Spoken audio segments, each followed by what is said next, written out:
એસએમસીની ટીમે ચોક્કસ બાતમીના આધારે શામળાજી હાઈવે ચેકપોસ્ટ ઉપર દરોડો પાડી 27,000થી વધુ દારૂની બોટલ અને કુલ મળીને 1.40 કરોડના મુદ્દામાલ સાથે આરોપીને પકડી પાડ્યો।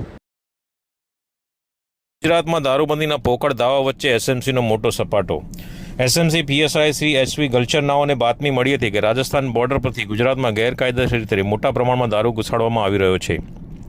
બાતમીના આધારે શામળાજી હાઈવે પાસેથી પસાર થતી ટ્રકને રોકવામાં આવી અને તેમાં તપાસ કરતા 27,804 નંગ વિદેશી દારૂનો જથ્થો મળી આવ્યો હતો।